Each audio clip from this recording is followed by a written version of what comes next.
Good evening, everybody, and welcome to Locked On Lads TV, here with the ANZCAR Thunder Series, here at Autoclub Speedway, Fontana, California. I am Carl Wilkinson with you, and joining me tonight in the booth, I have the Cup champion, Mr. Edward Foster. Ed, how are you going tonight? Not too bad, mate.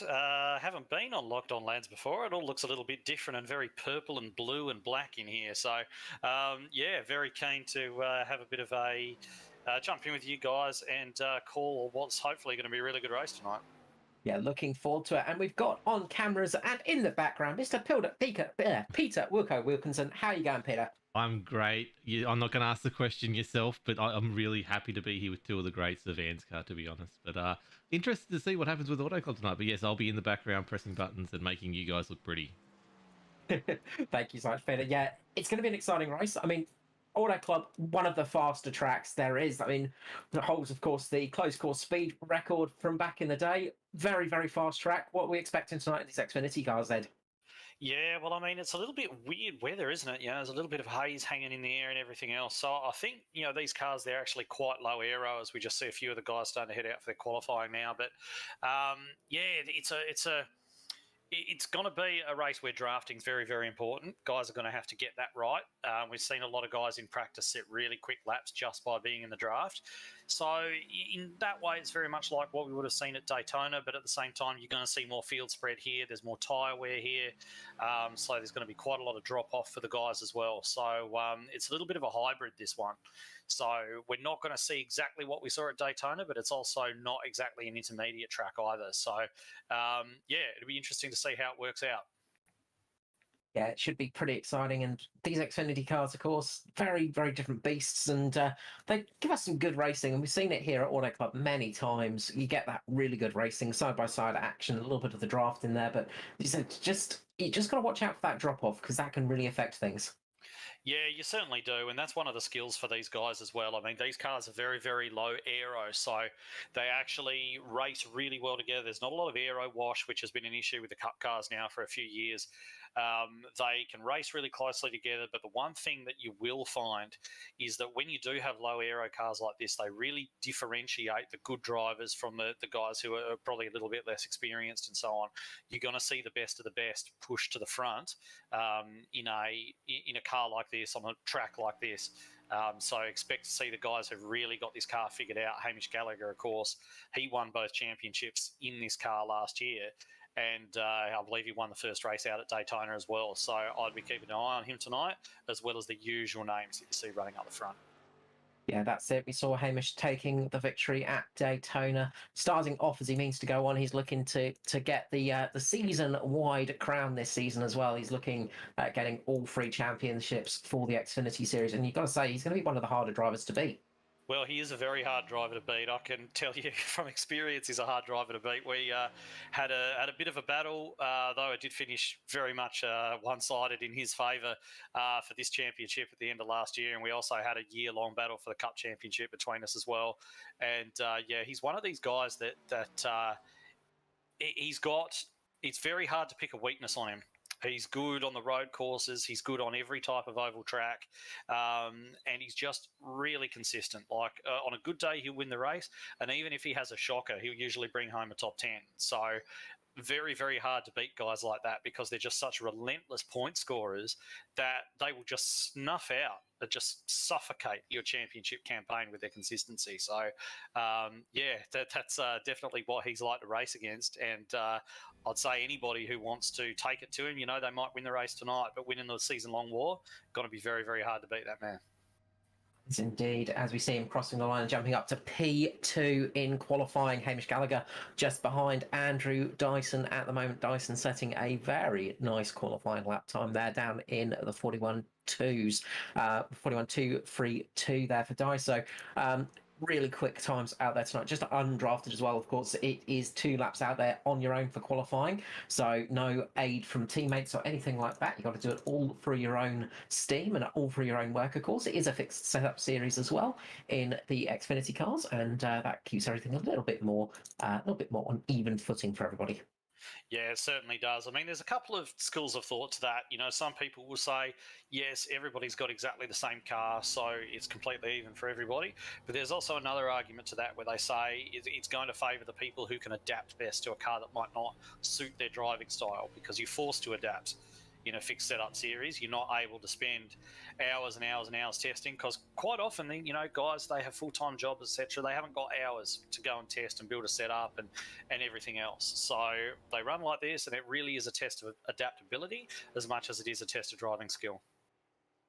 Yeah, that's very true, and it is. You sort of see those drivers that tend to adapt well to other cars and adapt quickly. Sort of tend to jump in and do quite well in the fixed series, and then others struggle a little bit just because they can't do those fine tuning where they can really get everything up to snuff, so to say. Yeah, exactly right. So it is a skill all of its own. So we are seeing the qualifying session just starting to finish off now. I've been keeping an eye on Jaden Russell as he goes around. He's on his second lap at the moment. He's only sitting in 19th at the moment. He's just about to cross the line. I'd expect him to pop up a little way. And he actually has. He's gone all the way to the top. So, yeah, I was watching the right car there at the moment, because he's gone from 19th all the way to the very top of the grid, snatching pole position at the last moment. Yeah, very well done indeed from J. Russ. Very quick driver as well, and he's one of those drivers, as you say, that can just sort of seemingly jump into anything and just adapt very quickly. So let's start with the grid. Once the cars start jumping on there, they should start springing up on the screen very shortly. Once the race server starts to settle in and everybody starts getting ready to grid up. It is going to be Jaden Russell and Andrew Dyson taking out the front row here tonight. And obviously, starting out front here at Auto Club, probably a good place to be, because going to avoid a little bit less drama. Second row, we have Hamish Gallagher and Kai Turner. Third row is Skurlock and Spencer. On the fourth row, we have... On the fourth row, we have Traher and Patton. So just getting in getting the graphics up to date. Fifth is Carol Walden and Williams. Sixth row, we have Donnelly and Urquio. Seventh row is Glasspool and Hender. Seventh is Phelps and Freer. Eighth, we have Micklemore and Knight. Ninth row is Dorshnak and Koch. 10th row, we have Finley and Georgeson. On the 11th row, we have Douglas and Davidson. 12th, we have Norman Clark and Curvis. 12th, we have Klein and Marshall. 13th, we have Jordan Fay. 14th, we have Tompkins, Prolock. 15th is Raymond Yeager, Hoppit. And then we have Matty Ray and Hobbs, Fenley, Hunter, McLean, Bud, Encora and Campbell towards the back of the grid. 42 cars out there tonight. It's going to be a packed bunch out there. Really good turnout for tonight for the Thunder Series. Yeah, it definitely is. Just shows the popularity of ANZCAR at the moment. You know, really riding a bit of a crest of the wave in terms of popularity. Definitely the best oval races we generally see in these series. I mean, this is only a feeder series, so yeah, quite a lot of the top cut guys like to come out and run this as well. There's a few surprises there in the grid. Really good lap there from Kai Turner, getting up there in the second row. Really good lap there from Greg Spencer as well on the third row. Fantastic drive from him. And there's a couple of guys like Josh Micklemore and David Douglas and, you know, probably Raymond Yeager, Matthew Raymond, guys like that, who I would have actually expected to see a little bit higher up the grid. So they're going to have to be nice and patient, pick their way through and avoid any wrecks early on. Well, we often see with many races starting towards the back and like to hang towards the back of the pack at the start of the race to try and avoid any incidents. It's good to see Kai Turner back though. It's been a little bit of time since we've seen him on track. I think missed most of last season, unfortunately. Greg Spencer's been a really good run at the moment, a very good run of form. It's got his teammate of Patton just behind him as well, so really good run for those guys. Yeah, definitely. So we've got a little bit of a mixed bag as far as the grid goes, but Jaden Russell, he has got the prime position, the pole position at the moment, right coming around the last turn, about to go green. Daiso's got to do his best to try and deny him that lead going into turn one. I think you can see him send it right around the outside, but Jaden's definitely got the advantage here to be able to jump when he's ready. And when's he going to go? And there he goes. So he's actually got a really good getaway there. And I think that Daiso's got more of a chance of coming under threat from Gallagher there than he does of taking the lead out of turn two. Yeah, very nice start there from Gallagher. That low line got a really nice run there off the start. That's going to put Gallagher up into P2 at the moment. Russell up in the lead with Zigdaiso just dropping in behind Hamish right now. They're starting to form sort of more of a single file. There's a little bit more chaotic back in the pack, though. We've got 3, 4, 5 wide at some stages. There are cars all over the place towards the back of the grid as they start to try and form that sort of single file line just at the start of the race. Not too much point going too hard too early here, of course. You can't win the race on the first lap, but you sure as heck can lose it. Yeah, try telling that to some of the boys. They don't know the meaning of holding back, but it looks as though Gallagher... Sorry, we had something just hit the wall pretty hard there. It was Matt Knight just getting up into the wall of turn number 4, just coming onto the straight. Managed to save the car, but a lot of front end damage to that Supra. Yeah, that's going to be very difficult for him. It's a very aero-dependent track, this one, so it's going to make his life very hard. We've got Gallagher, he's sizing up Jaden Russell already. Not surprised to see Russell get away really well. He is a dirt track racer primarily, and very, very good at those restarts. Gallagher already sending it down the inside there of Jaden Russell, and he's just stuck the back end of that car out a little bit of a slide jobber as far as you really get on a oval this size, as close as you actually get doing a slide job on a track like that. But he's going to take the lead now, and Russell just settling into his wheel tracks, and he's going to try and size up Hamish, maybe play the long game and see if he can get a move done later on. A little bit further back, Stevie Dub getting under pressure from Josh Micklemore and Brett Hender as well. Micklemore making a beautiful move, getting past 2 cars at once, getting down the inside, taking that low line. The 31 is trying to move its way up the field now. We've got a few new faces out there tonight as well, which is great to see. A lot of rookies this season, and always a pleasure to see some new faces on the grid. Yeah, speaking of those, one guy who people might think is new but isn't really Brett Hender, he was one of the guys who was around in the very, very early days of ANZCAR when it first started, and he and I had a lot of great battles. Really good guy to race against. I'm genuinely stoked to see him back. It's been quite a while.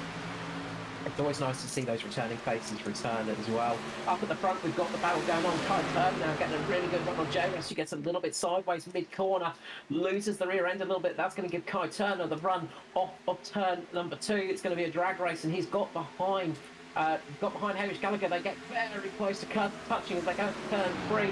They avoid contact. Now it's side by side as we go through turn number 3. The battle on, drag race off of turn 4. Who's going to get out front? It is Turner.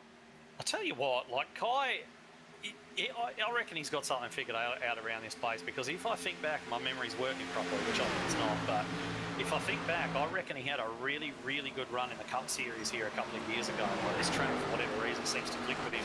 The trick for him is going to be keeping the tyres on it, because you're putting a lot of lateral load through those tyres, but he seems to have that high line working for him, and now he's sort of pulling up on the back of Gallagher. And even Hamish might be thinking at this stage it might be wise to potentially just let Kai go for the moment and try and get him later on, because Turner's really got that high line going. He's got really good pace at the moment. Jaden Russell trying his best to work that low line and just keep on battling. And those two fighting's not a bad thing. If they can battle away, it's going to give Hamish a little bit of a chance to break away here. That front pack has broken away from 4th place Skurlock at the moment, who has Spencer just behind him with Daiso there. And then we have Luke Traher having an absolute ding-dong with Carol Walden, Glasgow, Patton and Urquio at the moment. Traher is doing his best to keep that rest of the pack off his tail, but they are hungry to get past him at the moment. Yeah, the mid-pack's looking like a place that I would not want to be at the moment. There's a lot of people all over the place, and it's almost impossible to find a free line that somebody else isn't already using. Very, very difficult to break away from a pack that's jostling in that manner, but definitely the top 3 here. It seems as though Gallagher may be more keen to have Russell up there with him than he is Turner, because you notice down the straight he keeps pulling down in front of Russell as if to give him that toe. And I think that he's trying to actually pull Russell through potentially into 2nd place. For whatever reason, he'd rather fight him than Turner at the moment. Well, we do know that the Synergy team and Mitch Motorsport, they do have a bit of a working relationship with each other and are pretty good friends kind of off track and in Discord, but sometimes on track that doesn't necessarily come into terms. Meanwhile, Traher has had to back out. He's got a bit of contact on the front front left of the car, just got a little bit of contact with Glasspool, and that has wrinkled the front of that Supra, so a little bit of damage for Trahan, and that's going to affect him in this race. Yeah, it definitely will. He might not feel it yet. When you get damage around a place like this, you don't feel it initially when the tyres are fresh. But what it does, you've got to remember, you're getting a certain percentage of your grip from the tyre, and the mechanical grip is what they call it, and you're also getting a certain percentage of your grip from your aero. So when the tyre's fresh, it can make up the shortfall of the aero. But once the tyres start to wear a little bit, they just can't shoulder that load anymore, and it's when the tyres start to get old that Trahan's going to find that his car starts to really push unless he starts managing it now. He's got to consciously slip that rear end. He's got to consciously drive that car loose so he's able to compensate for the fact that his front tyres are carrying extra load now. So that's a little something for him to do, and most likely it's going to be something that he's going to have to do for the remainder of the night. Yeah, he's going to have to work it out. Meanwhile, up at the front, we have had changes for the lead a couple of times this lap between Turner and Gallagher. These two are absolutely giving us a fantastic battle up at the front of the field, both taking different lines lap after lap, both overtaking each other in different ways as well. Great to see this fight going on. It's been a while since we've seen the MFR cars out there, but it's nice to see them back up the front of the field. Yeah, definitely. I think that Kai is actually the only one, only MFR car we've got around this year. So, but yeah, good to see them still represented. I think they're probably the longest serving team in ANZCAR, actually. And of course, they had guys like Dan Stevens, Roger Clark, etc. I think even Danny G drove for them back in the day, Norman Clark. So he takes a big dive down the bottom, actually, really trying to get that bottom line to work. And he's going to slide up in front of Hamish now. Looks like Jaden Russell's going to do the same. Hamish is going to carry more speed, but is he going to take the run? It doesn't look like he is. He's just kind of poking his nose out, but he doesn't want to take the run at this stage. He's going to just hang on, let these two have at it for a minute. Yeah, it looks like Hamish just lost a little bit there because Russell got underneath him, and then you can see Skurlock just getting a bit of a run on him as well. So it's an interesting battle starting to form up. And as these guys battle it out more and more, it is allowing the rest of the pack to catch up, of course. When you're fighting each other that hard, it eventually gets to a point where everybody starts catching you. And the guys that were looking a little bit lost are now catching back up to the front of this pack. Yeah, definitely. So we saw that initial breakaway, didn't we? And when they started jostling, and they're still doing it, it's allowed guys like even Greg Spencer, you know, he put in that awesome qualifying lap and he started up there, but he's actually improved by one spot, started sixth, currently running in the top five, and actually looks good for that position, like not falling away, anything like that. And he's one of our newer drivers. He kind of came in and out a little bit last year, and we generally saw him sort of more towards the back of the grid. But this year, look at this, you know, second year in, and he's right here, up here in the top five.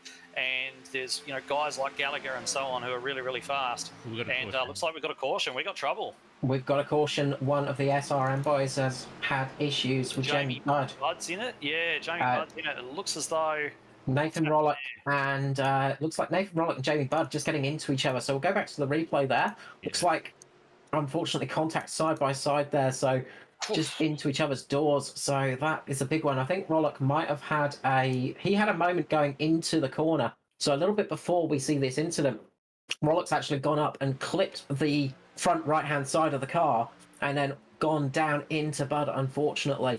Yeah, so he's got a bit greedy there on the entry. And he's just tried to take a little bit too much track. So paid the price for that, and then he's tried to get himself settled down. He's probably still just trying to get himself sorted out, and unfortunately clipped Bud there as well. So they've both gone to the bottom of the track.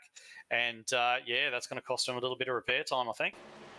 Yeah, it's one of the tricky things as well. Obviously, when you do have damage, it's very tricky on oval courses. When you sort of make a small mistake and do get clipped the wall, it can be very hard to work out how much damage you've got, things like that, especially if you're mid-corner racing somebody side by side, because you don't know how the car's going to react, and you know that something's going to be wrong, but then you're getting out of the corner and you go, what's going to happen? And it can really play with you psychologically.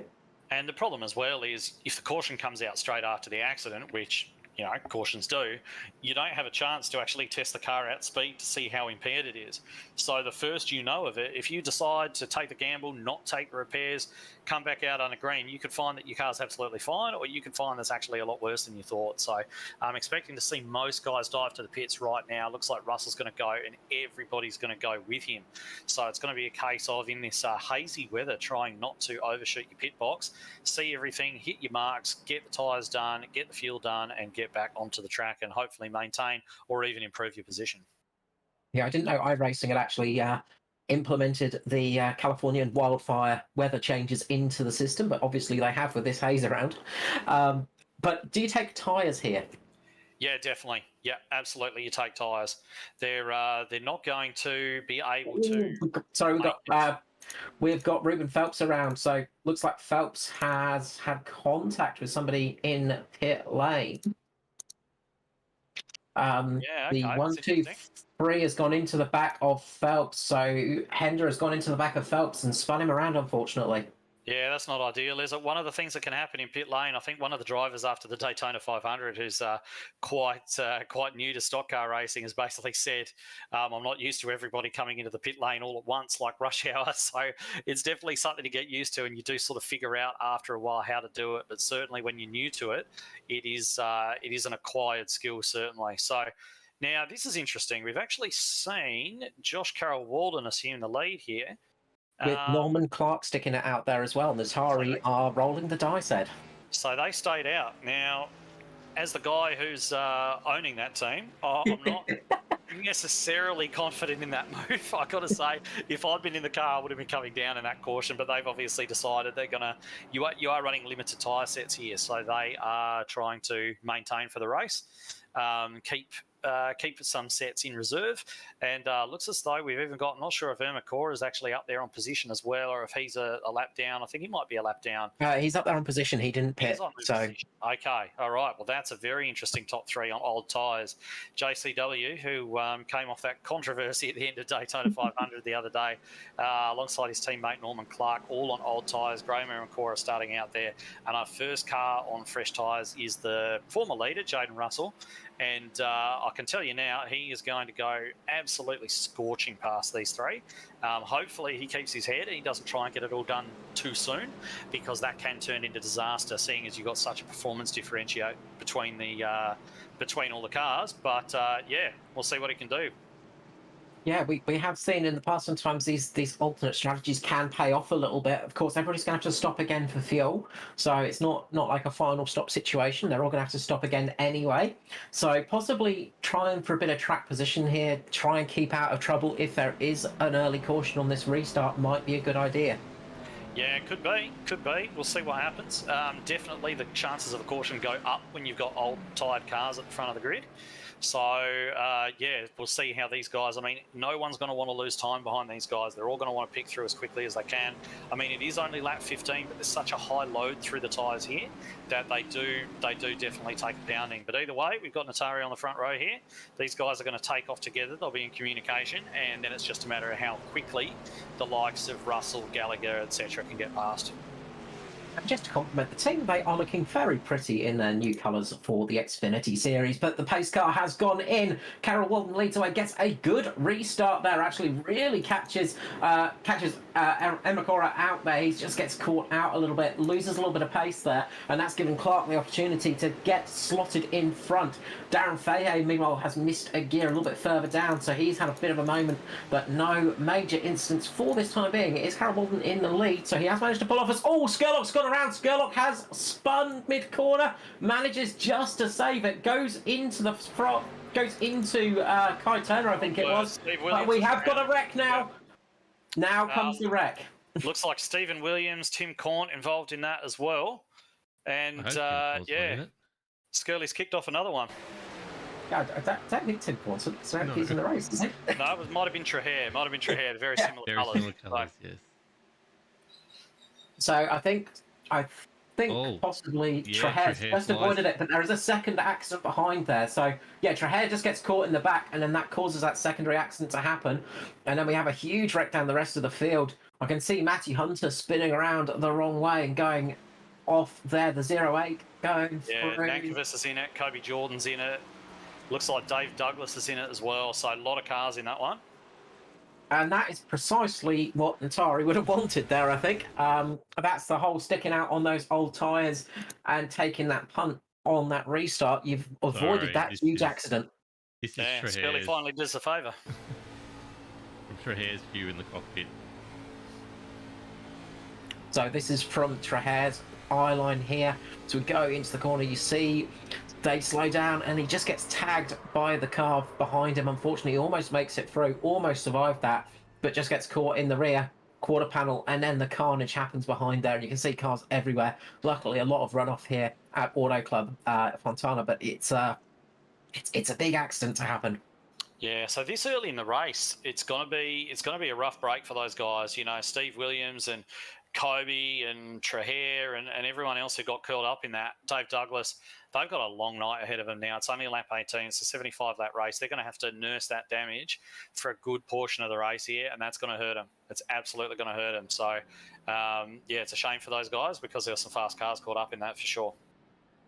Yeah, a lot of fast cars, a lot of fast drivers, a lot of championship contenders as well caught up in that one. So that's going to be interesting to see how that shakes out for the rest of the season as well. And that's again, Hamish Gallagher, he's just keeping himself out of trouble. As we said, he's one of those drivers that will just keep out of trouble. He has got a bit of damage on the front right, though, I've just noticed. So he has got some damage somewhere around the track. So I'm just going back to have a little look, see what happened there for him.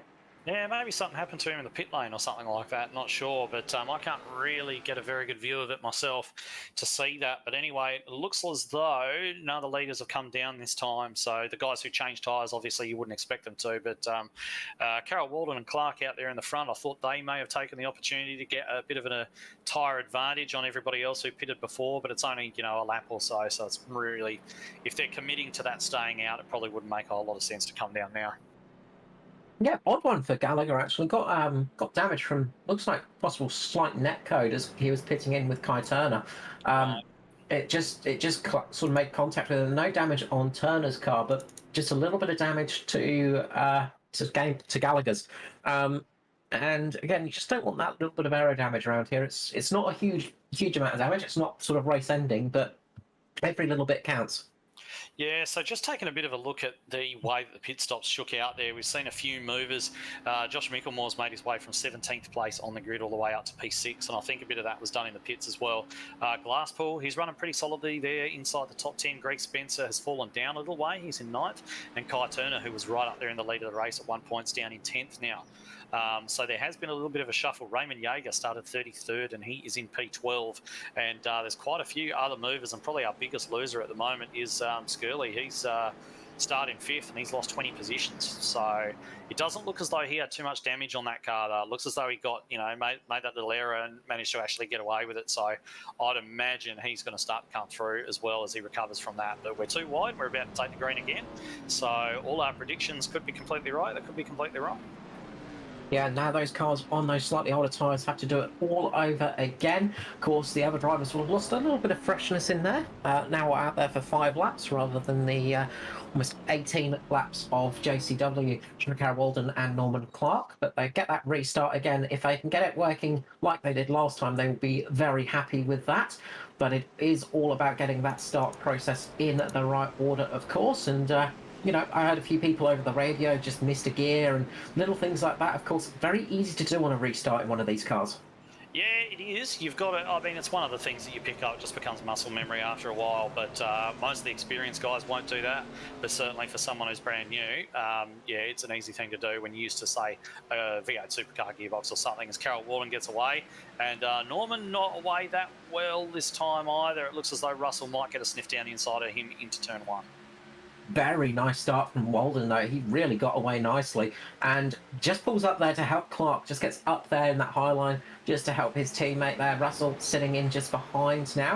Of course, we're going to see it more in the corners where they're going to fall off with those slightly older tyres. And you can see Russell just driving underneath Clark right away, getting past him. Gallagher does the same. A lot more drive off the corner. A little bit more friction on those tyres. A little bit more grip on them. Just giving them better drive off the corner. The teammate of Gallagher, we've got Josh Micklemore there as well, running his way up to the front now as well. They are getting a nice run off these corners. Yeah, absolutely. So I think Steve Hoppett's actually got a flag again. The 406 around. It is Kai Turner going around. Engine cover off. He just got hit by Spencer, I think. Just got a slight tag from Greg Spencer. They had nowhere to go. And up into the wall they go. Yeah, unfortunately, Spencer's come right up on him there. So that's Kai's not really done a whole lot wrong. He was there. He couldn't do anything about it. Raymond Yeager's managed to miss it. But who else has got involved? It looks as though, did I see Georgeson get involved in that potentially? No, he saved it. Good save, actually. Very good save. So it looks as though only those 2 cars involved. Yeah, very good save from the rest of the pack. I mean, that was almost an almighty crash, but everybody just managed to get off the gas, get on the brakes, and most importantly, just avoid the incident. We can see in the slow-mo here just how close it is. And that's that thing about presence of mind, just knowing where to go and what to do. Oh, huge checkup as they catch the pace car, I think. Well, there was a big checkup as they caught up to the pace car. Everybody just managed to get those cars pulled up. Yeah, after such a clean start to the race, there's been a few little incidents here, and there's a few drivers getting a little bit heated with one another at the moment. So, we'll see how these guys manage to sort it all out, and there might be some little revenge taps coming in the next few laps. So we'll have to keep an eye on those midfield battles as well, because it sounds like there's a fair bit going on. Yeah, this is where the tempers can start to flare up, of course, and that's one of the things as well when you're driving. You just got to try and sort of not get involved too much in that. Apologize or just not think about it, because sometimes you get that red mist forming, and you sort of get that focus on somebody. You want to get that revenge, or you want to sort of try and get them back, and then all of a sudden you can wreck your race completely, and many others. I've never had that myself. No, I certainly have. I think everybody has at one point or another.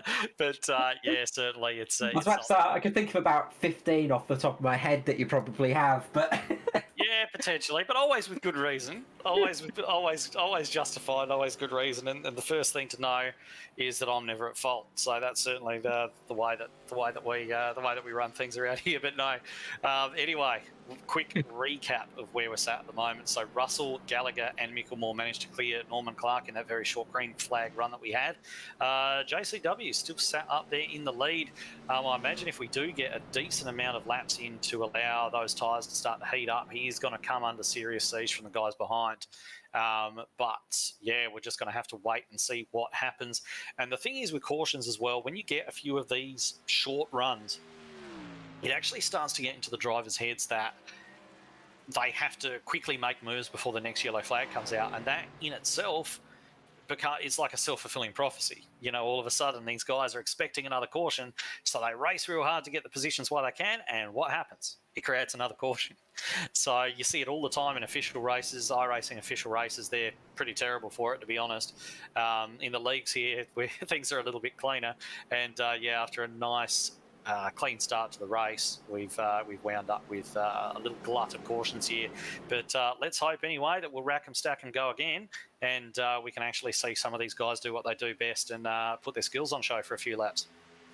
Is often the way, and many a great commentator has said it before, much greater than I. Cautions breeding cautions, and it does tend to be the thing of when you get one caution, you tend to get that ripple effect of them sort of heading on. Sometimes you don't, but it is more often or not the case that you tend to get a caution pretty close after the second one, and then sometimes you get lucky after that as the herd starts to thin. But we still got a lot of cars out there. We still got 40 cars on track, so we only lost 2 cars, Brett Campbell and Kai Turner. So the rest of the field are out there at the moment, and everybody is on the lead lap from what I can see. So a few cars that are seeing better days. They're close to not being cars anymore, but they are on the lead lap.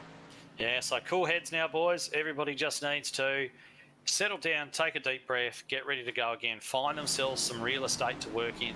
That's one big thing in these races. You've got to get yourself some area to work in, and then you can go to work. So JCW gets away fairly well.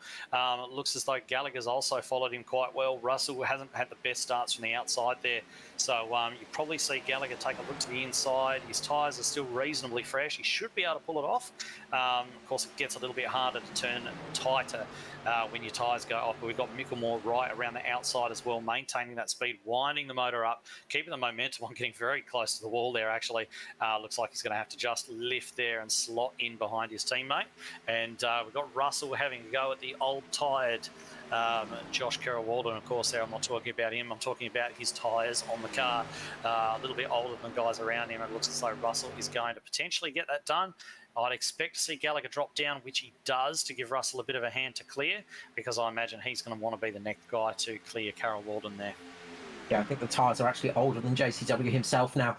So they are going pretty decent out there still, though. Obviously, wanting to try and keep a set of tyres in reserve and try and make it a single stop race, which they're getting close to be able to do now. It's all up into the wall. Was that Clark in the background? No, I don't think it was. I don't think it was Norman. I think it was one of the.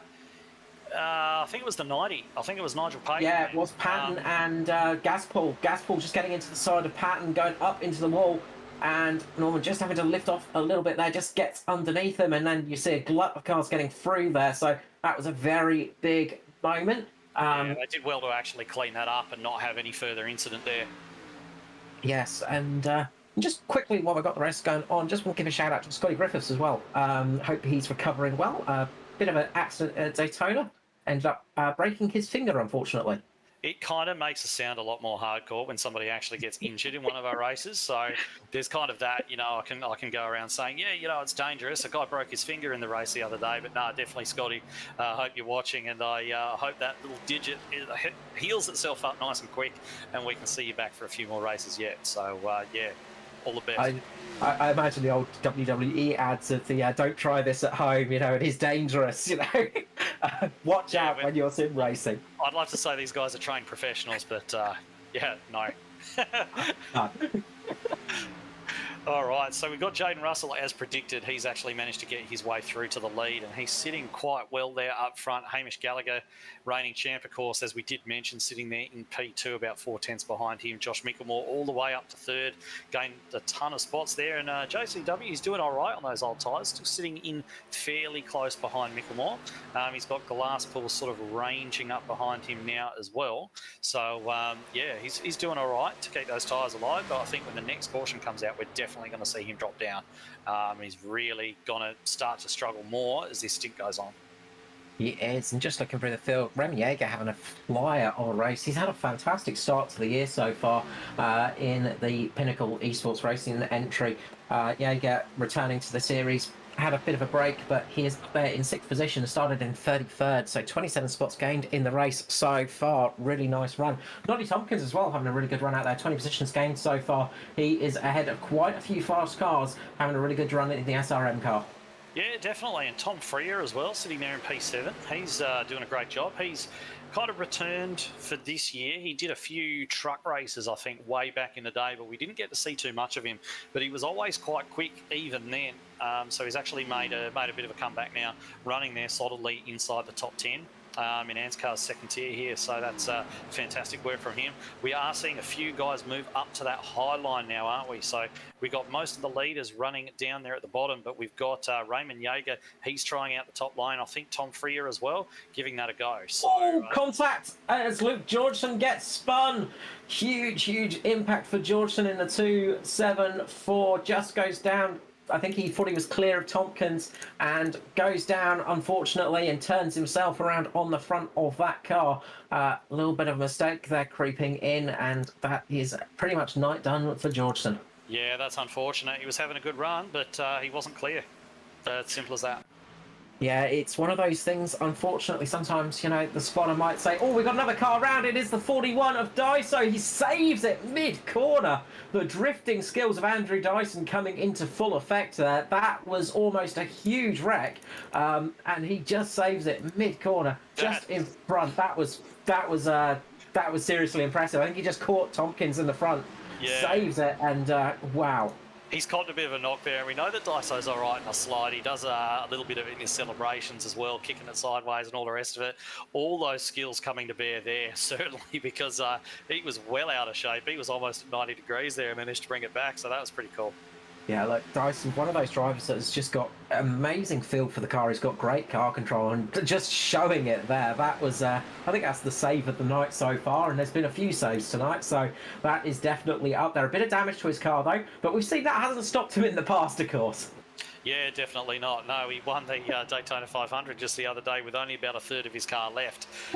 Although one can argue none of that was his fault. So anyway, he's managed to get it across the line there. And yeah, I doubt that's if anybody could drive around a bit of damage, he'd be up there in terms of the guys who can. So yeah, definitely. I hear DPR managed to get the rest of his car across the finish line in a wheelbarrow after the race. So yeah, it was a pretty bad wrecked car, but it did win the 500, which is the important thing. Coming off that though, he's having a good run. Jaden Russell really having a nice run up at the front though, keeping Hamish Gallagher in his mirrors at the moment. Josh Micklemore having a good run up into P3. Micklemore has had a bit of a turbulent season. He's not had the best of luck. He's sort of been having a few of those little moments this season, or getting caught out, unfortunately. Not having the best of time, but it's nice to see Micklemore up towards the top of the field. Yeah, he's had a bit of a mixed bag, hasn't he? You know, he's been really good on occasion and you know, run into some trouble not of his making. He's made a couple of mistakes of his own as well. So just saw Jaden Russell actually just give the fence a little bit of a glance there. And this is the point in the tyre run now, in the tyre life, where driving technique is really going to come to the fore. Who are the guys who've been able to maintain the speed without taking too much out of the rubber? And you will have noticed that Gallagher's actually gained by about a tenth or a little bit, you know, just pulling back on Russell. So is that a sign of things to come, or is he just pushing a little bit harder now? Certainly seems to be looking quite aggressive. He's entering those turns really aggressively, whereas you see Russell, he's arcing it in a little bit more. Now, that could just be driving technique, or it could be the fact that he's starting to struggle with that right front tyre, and he's just trying to reduce the load on it a little bit by arcing into the turn more gradually to get that straighter exit. But at the moment, Gallagher looks as though the faster of the two. But if Russell can kind of just take it easy on that right front, maybe cool it down a little bit, he might be able to regain that speed. So, yeah, all is not lost for him at all. No, that's it. And so just glancing at the wall there, it's one of the trickier things when you're running a high line on a speedway like this. I mean, Autoclub is one of those strange speedways where you can run that real high line here and keep it up to speed. And you get very close to the wall, and you do get a little bit of air cushion that keeps you off there. But it is a skill to keep the foot in when you are millimetres from the wall going over 280 kilometres per hour.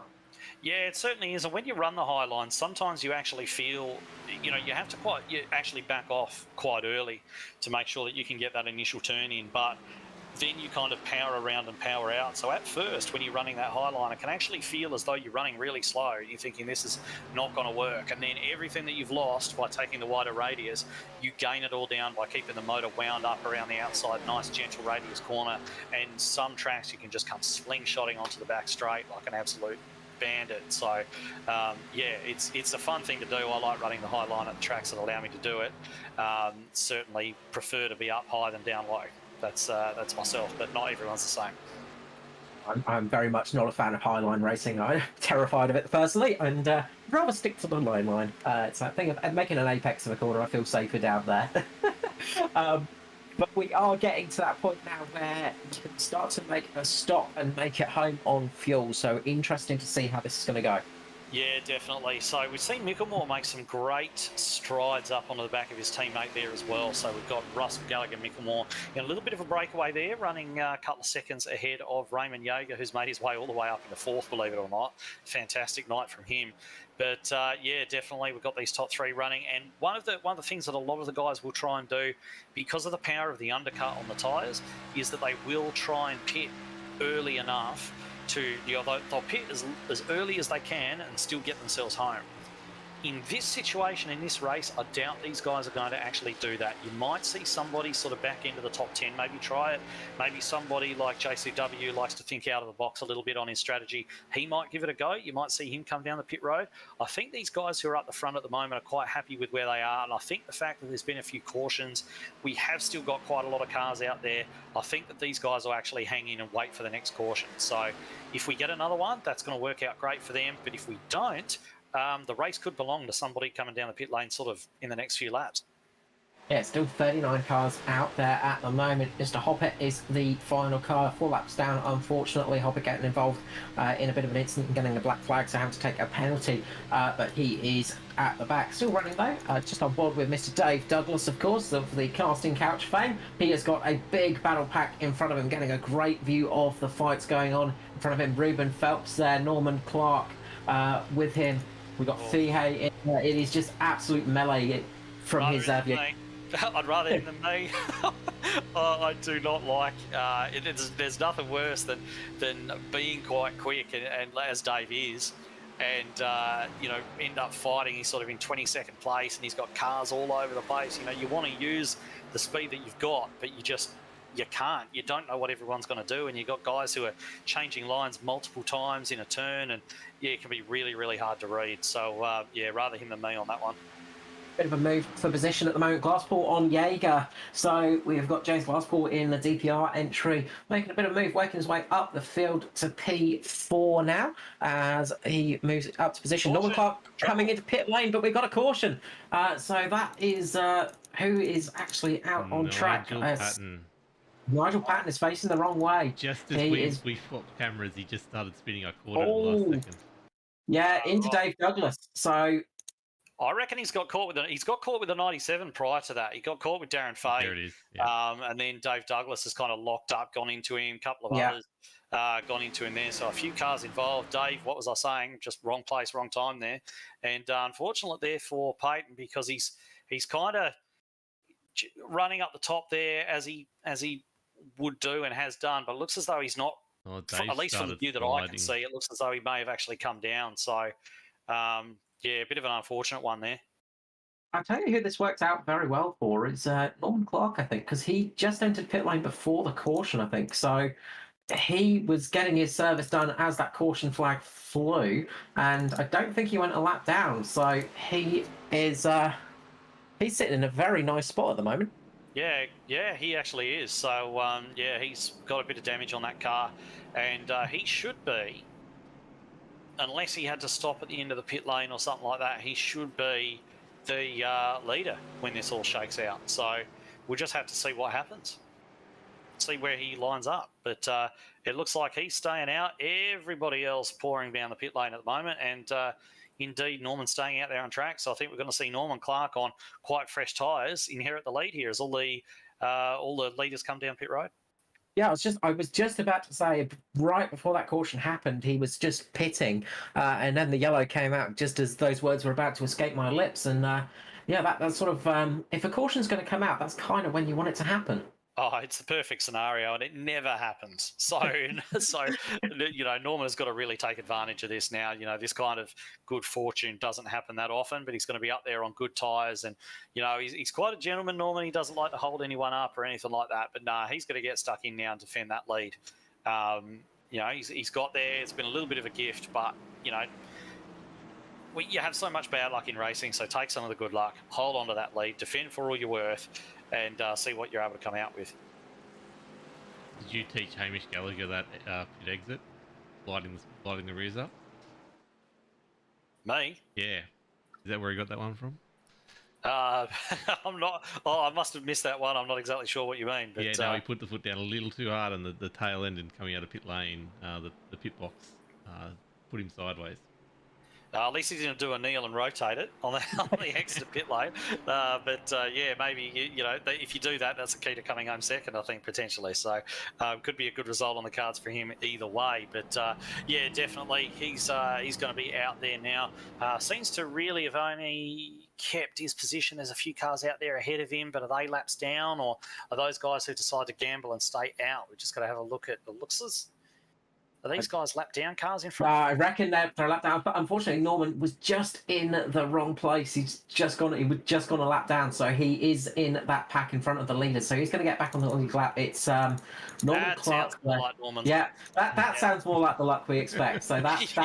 I was wondering what was going on there because that sounded way too good fortune for us. So that's Norman Clark there, just in the front. He's going to go around, get back at least on the lead lap. So that's some good news. He's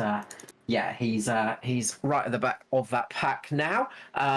JCW it worked out well for, of course, because he's only made that one stop, so he made up a few positions in that one. Raymond Jaeger, 30 positions gained. He's in third position, so he had a really nice pit stop there. Obviously, as they form up too wide, but he has worked his way right up to the top of this field and could be looking at an interesting one. And just before we go green, just a bit of a mention to James Glasspool as well. I mean, he's more known for his GT racing. He was a teammate of my brother, and I believe it was Trick Esports for a while when they were running GTs together. So he's sitting up there now in a highly creditable sixth place. So great job from him as well. Yeah, in the vast swarm of DPR cars that we've had enter this year, but one more of them, but they have got some really good drivers under their belt. It is great to see because we love to see the we love to see competition coming in, and we've seen that with Synergy, with people like Jaden Russell coming in, of course Hobson, people like that, and obviously a lot of the DPR drivers, Daiso and things like that coming in. It's really helped elevate things. But we are going to go green. Pace car comes in. Russell drops the loud pedal, gets a good start. Raymond Yeager gets a nice start underneath. Will he be able to get in front of Micklemore? Not quite. Micklemore's just going to be able to keep third for the moment.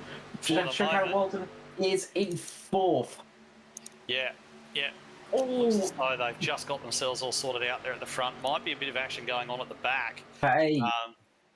Fahey just misses the gear completely, and he's only just managed to get it going. But a lot of cars managed to get past. There was almost contact. We had guys 4 wide back there. I think Andrew Dyson's just taken a bit of a slap in the side from one of the cars. I think it might have been Irma Cora. They were 4 wide there for a minute, all over the place. Trehair coming out of the pit lane as well. It's absolute pandemonium there back in the pack. Quite a lot of cars carrying damage. McLennan getting a little bit sideways there as well. Glasspool trying to make it 3 wide down the front straight, with Gallagher coming up as well. Hamish coming up with Lachlan Ocker. Lachlan Ocker coming up through the field, working his way up back through the pack as well. So we've got cars, got 3 wide on the back straight, with JCW, Glasspool and Gallagher just tucking in for the moment. But we've got some really good racing at the front. Yeah, Cade Donnelly there. He's inserted himself into the mix as well in the 40 car, just running around the outside of JCW. He won't want to give him any positions. Those two have had more than a couple of run-ins over the years as well. I don't think those two get on very well at all. So Donnelly certainly won't want JCW sneaking up the inside of him, that's for sure. Meanwhile, up the front, they've got to move for first position. It's Micklemore on the inside of Russell. He's trying to take that low line. Russell's going to get a good run off the exit here. Should have a little bit more speed down the front straight. The Affinity sponsored car of Josh Micklemore, though, just sitting in behind him at the moment, not able to take advantage, but he's trying his best to get underneath him, trying to take that low line. Russell comes down and chops him off. Russell's Beautiful none of that. Yes. These two are supposed to be mates, and Micklemore's got to stick his nose up the inside there. Russell's gone, no, you don't, mate. Absolutely, no, you don't. But the funny thing is, and I'm not sure if I'm right in saying this, but I imagine, given the fact that these two are quite good mates, that Micklemore's maybe done a little bit to sort of show Russell the ropes, show him how to sort of translate his skills over from the dirt to the paved oval side of things. And Russell's just gone and repaid that by chopping his nose straight off. And what it's done is it's like Raymond Yeager into the mix there as well. He's having a great run tonight. Look at him pulling out there and making a run on Micklemore. Yeah, Yeager is really on form at the moment. We've seen it a few times this season. He's been in the booth twice this year, and it's great to have Yeager back, but he is having a really good run there tonight. That's always the thing, though. You teach somebody everything they know, not everything you know. And I think maybe Micklemore's just taught Russell a bit too much. He may be rethinking that sort of strategy in the future. Yeah, I'm pretty sure I'm right in saying as well, the top 3, all Adelaide boys. So I know that Raymond Yeager is, I know Josh Micklemore is, and I think Jaden Russell is, and I think that's where their friendship sort of comes from, as they're from the same area. I could be wrong on Jaden, but I think top 3 Adelaide boys out there representing SA. Heaps good. Which is what we want to see. Adelaide, of course, the greatest state, much better than any other out there. Adelaide, of course, not being a state, but we'll just skip over that. So Russell's still leading. Sorry, Sydney. There we go. Yeah, there we go. So Russell's still leading. We've got Micklemore there in second, having had his nose well and truly chopped off by his good mate out there at the front. Raymond Yeager looking to take advantage of it. We've also got Cade Donnelly, who's looking really quick, and he's running that high line, as is Urquio, who's just sort of popped up out of nowhere as well.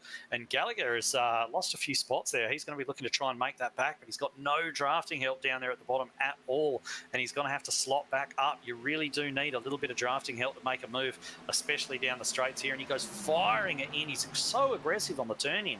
Hamish Gallagher, he's really firing into the turns a lot harder than anybody else, but he's making it work for him, absolutely. And he may elect, as Urquio drops down a little bit, I was just going to say he may actually elect to try and follow him through, but no, it looks like they're all going to stay line astern. Lockie now having a look down the inside of Donnelly.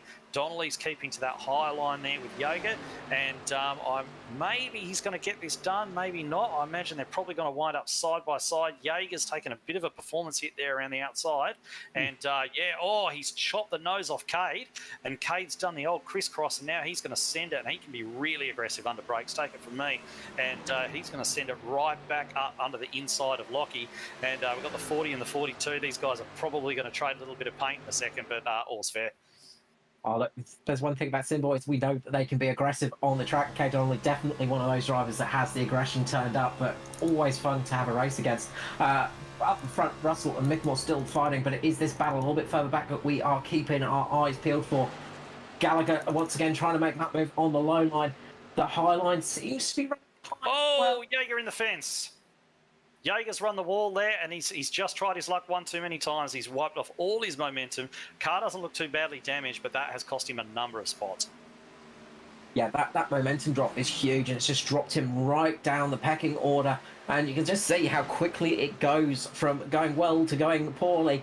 From running up in third position, he's now down in ninth. Meanwhile, it is side by side up the front. They go across the line 2 by 2. Russell, Micklemore on the inside. Micklemore going for it, tries to make the move. Looks like he might have it this time. And Russell trying to hold on through that outside line on that midline. Russell might keep it. Can he get clear? Micklemore's clear, but he's only just clear. And he wasn't able to pull back up. There was only a matter of inches in that. And one of the things that you learn when you're racing Josh Micklemore, he's one of the best guys of sort of knowing the dimensions of his car. He's got like a sixth sense to know where his car starts and finishes. And I think Jaden Russell actually has just disappeared. I think he's had a connection issue. Yeah, Jaden Russell just disappearing into the nether realms there. Come on, reappear. Reappear, Jaden. I don't think he's reappearing. I think we may have lost Russell, unfortunately. That is a true shame as we get a caution. Trouble out there as well. That is... Yeah, damn. Jaden was having a really good run there. I think it may have actually been... I'm just trying to spot where that caution's happened, actually, myself, and I'm not having an awful lot of luck. I'm wondering if it was Jaden Russell, because I think it's Jaden Russell, unfortunately. He's reappeared, but he's reappeared sideways. And he has gone straight into the wall, and his engine is very much done. Won't see much from the replay, but we'll just see a flicker of him appearing. You can sort of see the smoke on the screen as he goes into the infield section. Yeah. And that is that from his car. Oh, that sucks. That really sucks. I was really looking forward to that battle between those two, because at some point Gallagher was going to insert himself into that battle as well, and there was going to be a really awesome three-way battle for the lead. So that, it's always hard to take when you have those connection issues, and we always say, I guess it's the sim racing version of mechanical problems. But that really sucks for Jaden and for all of us as well, because he was central to the race. So. Big shame. But anyway, that's left Josh Micklemore in the lead. And Urquio sat up there in second place, and Gallagher there in third. So we're going to see the two Mitch guys. I think everyone's going to come into the pits, but if they come out of the pits in this order, the two Mitch guys are going to be leading that inside row together, which will give them a bit of an advantage there off the start as well. Yeah, of course, 22 laps remaining now, and they've got one set of tyres left for the majority of the field. I think JCW's got an extra JCW's got an extra set, yeah. So I was about to say, a few of them have got an extra set, but a lot of them are getting to the end. Back out. A few. Lachlan Urquio. Urquio stayed out. So Lockie Glasspool has stayed out. Matty Hunter's stayed out. Matt Knight has stayed out. Matty Ray, Noddy Tompkins, Steve McLennan, Dyson has stayed out as well. But the big ones is Urquio Glasspool. They have stuck it out there, as well as Vision Motorsport and ANZCAR admin, Mr. Matty Hunter, up there in P3 at the moment.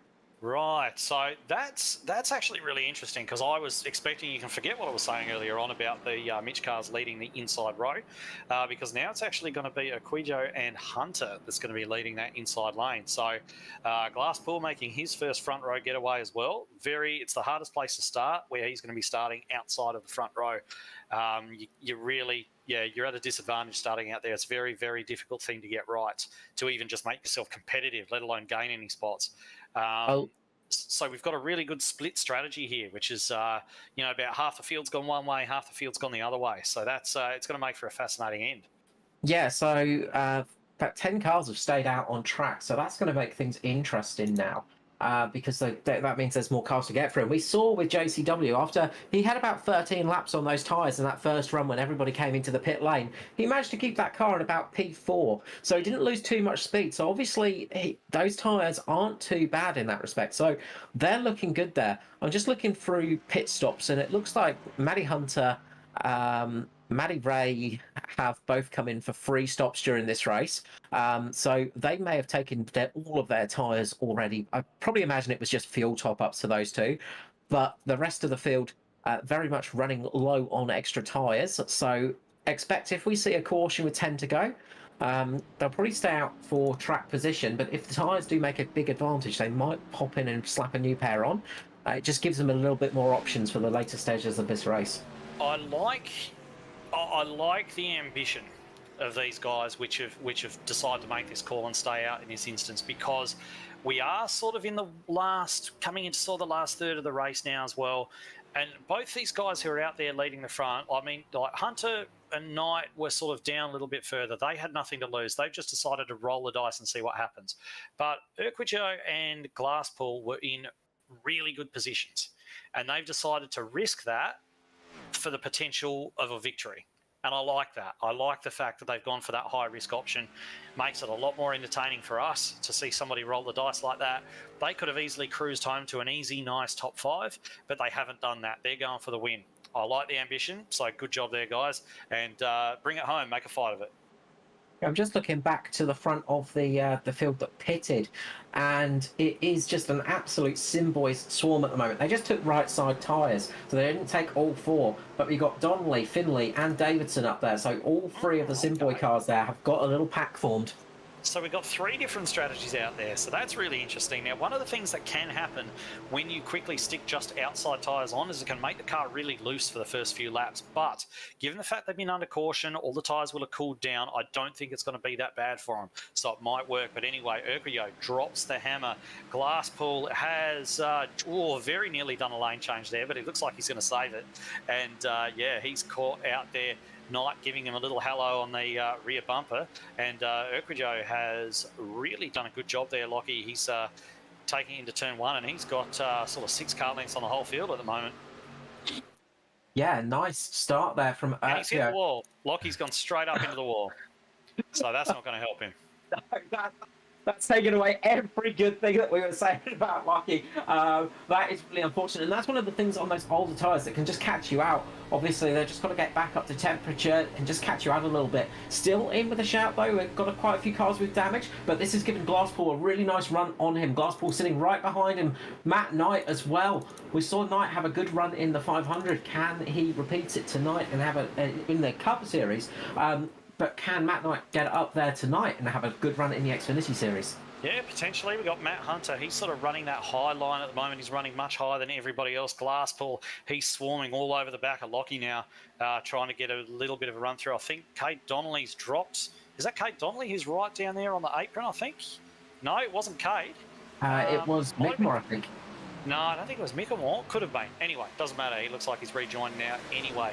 Yeah, Lockie is starting to struggle with that damage. That's going to allow Glasspool through to lead his first ANZCAR laps, I believe, if I'm right in saying so. Dropping there down and taking the P1 through on lap 58. Very nice move, and Knight trying to get up that position as well. And speaking of Adelaide boys, Manny Ray as well, also up there now. He has got Josh Micklemore just behind him. Fence again. We got a rollover. We got a huge wreck. The 35 of JCW involved in that one. But I can see it. I think it was Christopher Finley that's gone over on his roof there. Huge accident there behind the rest of the pack. Yeah, it looks like JCW involved in that one as well. I'm just going back and having a very quick look at that. And yeah, JCW on the outside. It looks, that's what's happened. Tompkins is 3 wide with them. And I don't know if Finley actually knew that they were 3 wide.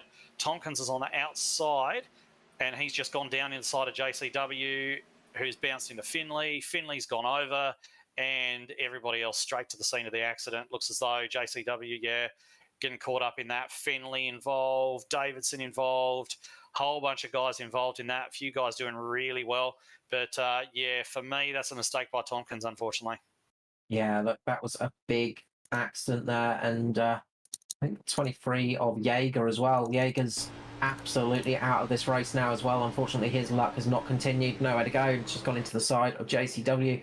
And then a few other people collecting him as they try to slow down. A lot of people involved in that wreck, though. That has taken out a good half of the field. 16 to go here now. Obviously, track position is going to be key.